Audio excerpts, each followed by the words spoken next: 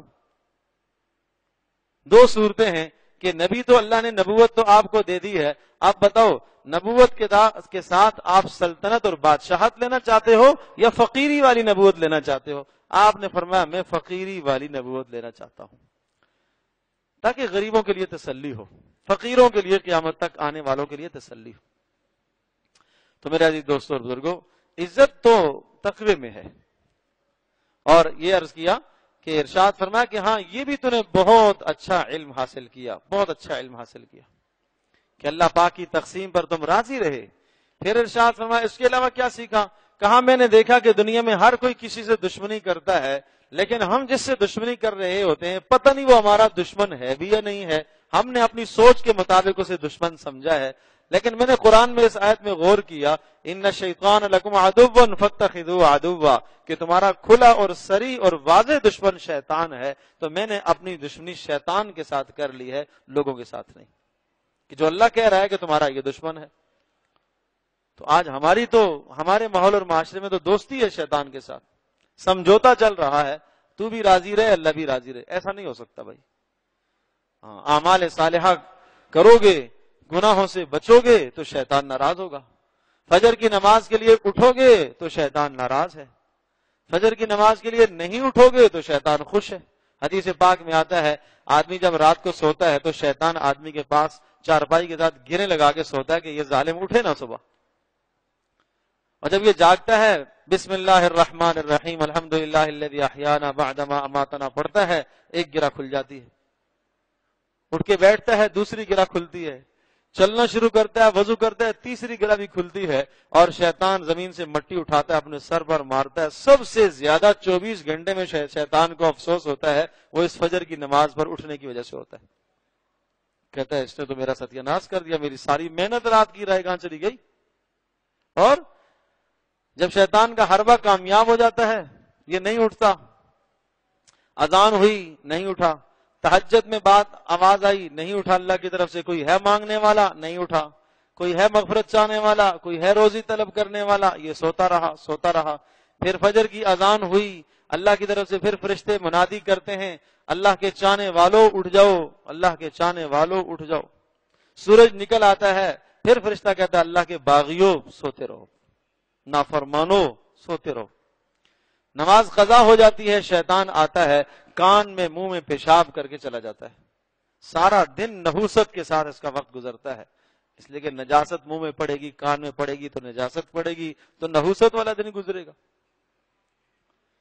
تو پھر شیطان خوش ہوتا ہے کہ آج میرا حربہ اس پر کامیاب ہو گیا. تو دیکھیں زندگی کے کتنے ایسے معاملات ہیں کہ ہم شیطان کو خوش کرتے ہیں، اللہ کو ناراض کرتے ہیں، اللہ کے نبی صلی اللہ علیہ وسلم کو ناراض کرتے ہیں. تو شقیق بلخی رحمۃ اللہ علیہ ارشاد فرماتے ہیں کہ میں نے اپنی دشمنی کا میدان کسے بنایا؟ شیطان کے ساتھ میں نے دشمنی ٹھان لی، کسی انسان کے ساتھ میں نے دشمنی نہیں کی.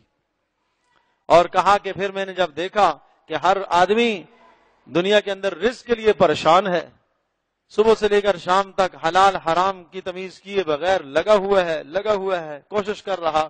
میں نے قرآن کی اس آیت کو دیکھا وَمَا مِن دَابَّةٍ فِي الْأَرْضِ إِلَّا عَلَى اللَّهِ رِزْقُهَا وَيَعْلَمُ مُسْتَقَرَّهَا وَمُسْتَوْدَعَهَا، کہ اس زمین پر چلنے والا ہر چوپایا، ہر چرند پرند درند جو بھی ہے زمین پر، اللہ پاک اس کی روزی کا خود کفیل ہے، ذمہ دار ہے. تو میں نے کہا جب اللہ نے ذمہ داری لی ہوئی ہے تو پھر مجھے پریشان ہونے کی کیا ضرورت ہے.